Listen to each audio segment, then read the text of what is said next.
Okay, so this is a cubic function.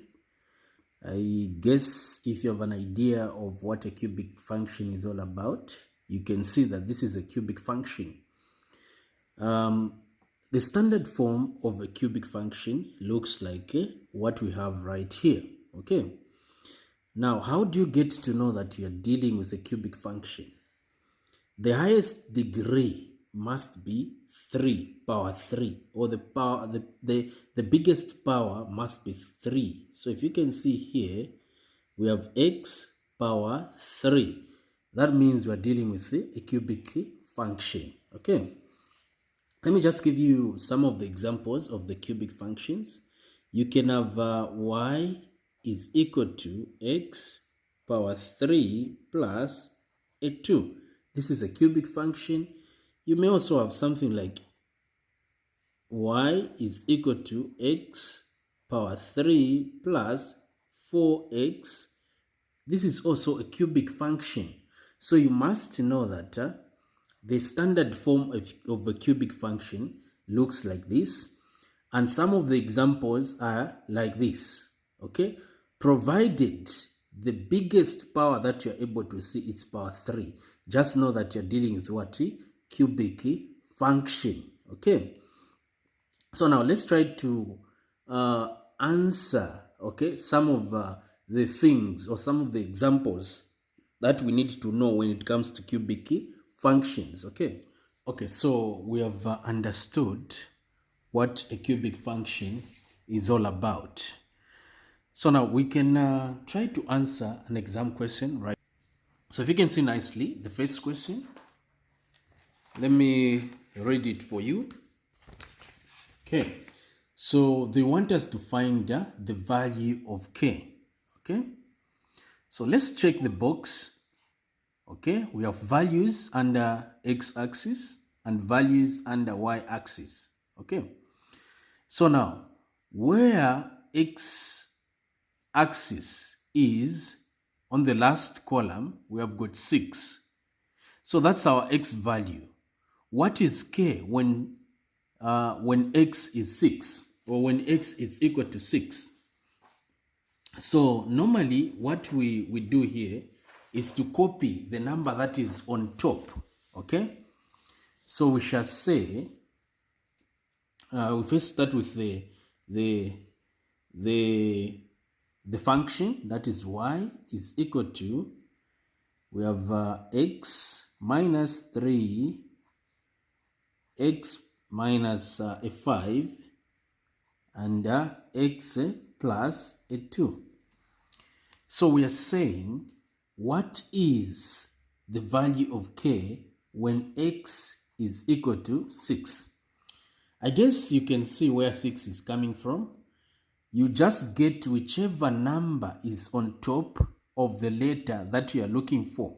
So we are looking for the value of k. We shall get 6 because 6 is corresponding, okay? It's on top. So this is a 6 that we've gotten. So what we're going to do with this 6, we'll just substitute it where x is. So 6 minus 3, that is 6 minus 5, 6 plus a 2. And when we work out here, we are getting the value of y to be equal to 24. Okay, so this is y is equal to 24. Now remember, you don't need to show all these steps because the question has only a mark. It's 1 mark.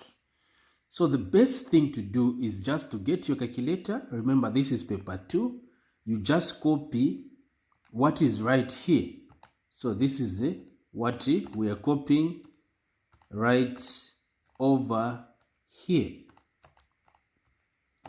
And you punch, you get your 24 without wasting your time. You even write it on your graph paper.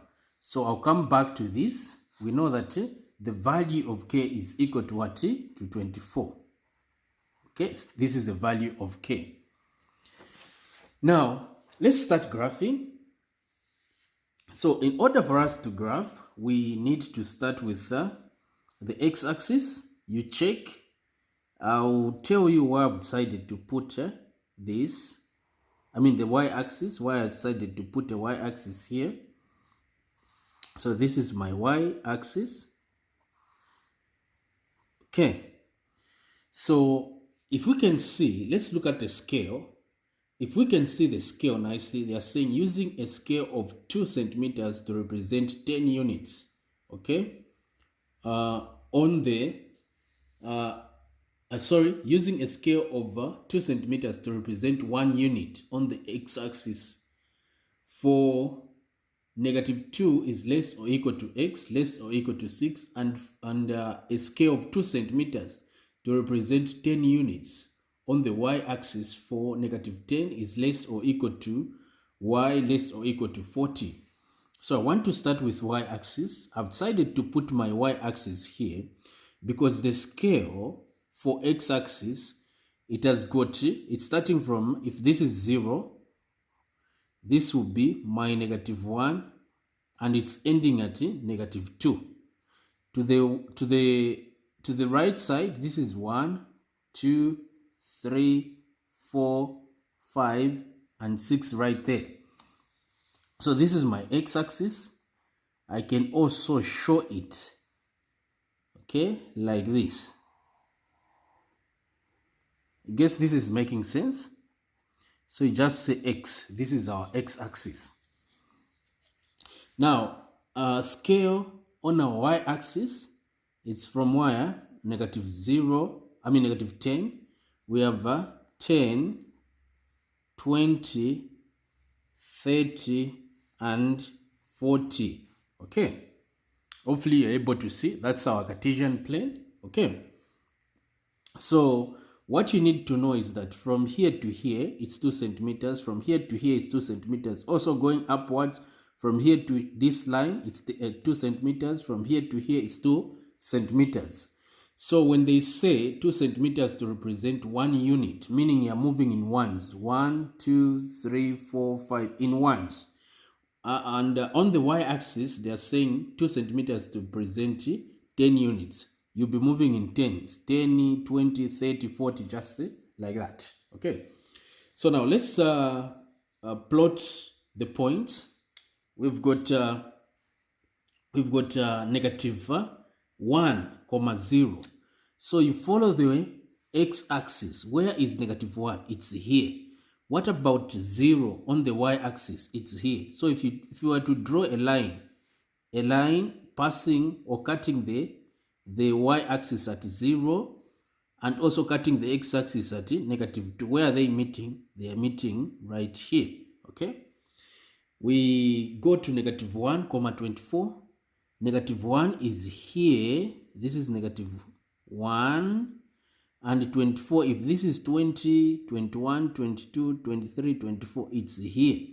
So if you were to draw a line crossing the y-axis at 24, okay, so it's crossing at 24, and the x-axis at -1, you find that a point will be right here.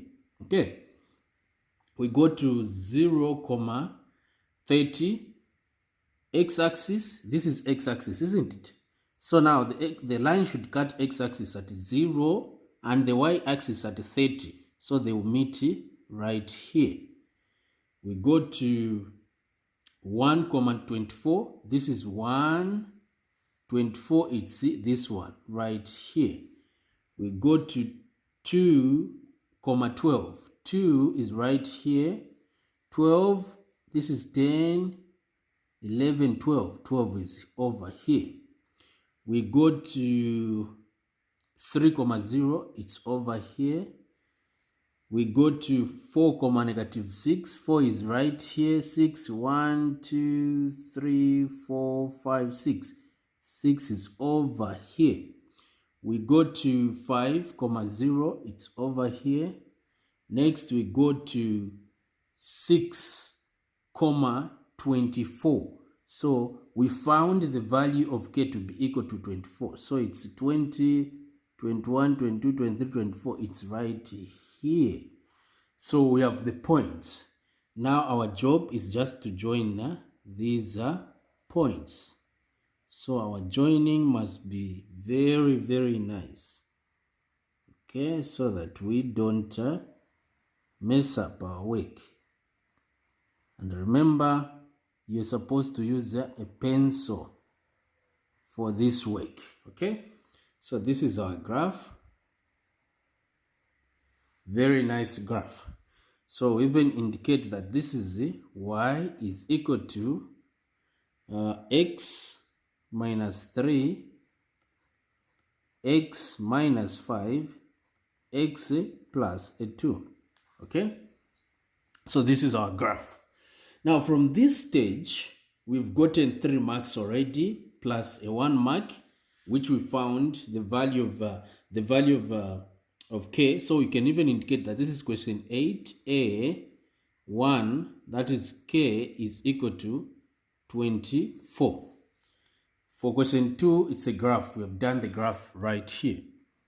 Question 3, they are saying use your graph to estimate the gradient of the curve at the point -1, 24. So -1, 24 is right here. So what you do here, you get your ruler, go to that point, okay? Go to that point and make a tangent line like that. So this is a tangent line. So we already have the point here, which is -1, 24. We can pick any other point, even if you want here or here, wherever you feel like picking a point. We just want a point along this line. So pick here. This is 0, 30. This is 38. 0, 38. So once you pick those points, you now do some calculations. So let me do it from here. I'll say this is question 3. So for question 3, I'm going to say, first let me copy the points. I've got -1, 24. The other point, that is 0, 38. Okay, so I shall say m is equal to y2 minus y1. I'm finding the gradient, and of course, you know this formula for finding a gradient. So I shall say this is my x1, y1, x2, y2, like that. So what is my y2? That is 38, minus my y1, it's a 24, okay? Over, what is my y, my x2? My x2, it's a 0, minus x1 is a -1, okay? Which is equal to, when we work out, what is 38 minus 24? 38 minus 24, we are simply getting a 14 over a 1, which will simply give us a 14, meaning the gradient is 14. So for question 3 on finding the gradient, we can't find the same answer, okay? But the answer must be closer to the original answer, okay? If the original answer was 15 and you find 14, it's okay. If the original answer was 15, you find 16, your answer will be okay, okay? So that's it. We go to the next question. They're saying, using your graph to estimate the area bounded by the curve, x is equal to -1. So x is equal to -1. This is x is equal to -1. We have to draw it. So x is equal to -1. And x is equal to 2. This is x is equal to 2. So this is a line over here. We also go to y is equal to 0. So y is equal to 0, it's over here. So I guess you can see the region. This is the region that we're dealing with. Okay, hopefully you can see. This is a region over here, which they want us to find the area of. Okay, so this is the region over here. So now, how do we find the area of this region? So what we're going to do here, we will first find area of one box, one full or finished box, full box. So a full box, you can see that from here up to here, this is one full box. So we know that area of a rectangle, it's LB. So L times B. So that will give us 1 times 10, which would definitely give us a 10 square units. Okay, so we found 10 square units. So now this 10 square unit, it's our key thing, our key element. We need to use it. Okay, so we're going to say how many boxes are finished, full boxes without being cut. If you can see, we have got a box here and it is cut here because the graph is passing somewhere here. So this box is not a full box. So we shall start with full boxes. We have got 1, 2, 3, 4, and 5. So full boxes, let me write here, full, I'll just say full, it's a 5. Not full, okay, or not finished, boxes which are not finished, how many are they? We have this box, it has been chopped here. We have this also box, it has been chopped. This small box here, and this one also has been chopped. So how many are they? 1, 2, 3, 4. There are 4 of them.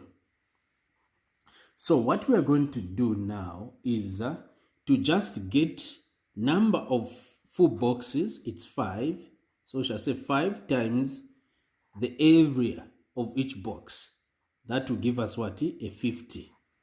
So we have 50 square units. Okay, 50 square units for full, not full, for not full, also multiplied by 10, it will give us 40 square units. But this 40, remember to divide it by 2. And why are we dividing by 2? We know that those boxes which were not full has been cut. So it's more like you're joining them. So this and this and part of this will make 1. This and part of this will make 1, just like that. More like you're joining them. So meaning it's giving us a 20 square units. 20 square units. So now this is the area of the chopped rectangles, and this is the area of the full triangles. So the duty is, or our duty is just to add them. Square our finished rectangles, unfinished rectangle plus unfinished rectangles. This is giving us a 70 units square or square units. So this is our answer for question what? For question for the last question. I hope this has helped you. Thank you so much for watching. This has been Sichamba Jacob. Bye-bye.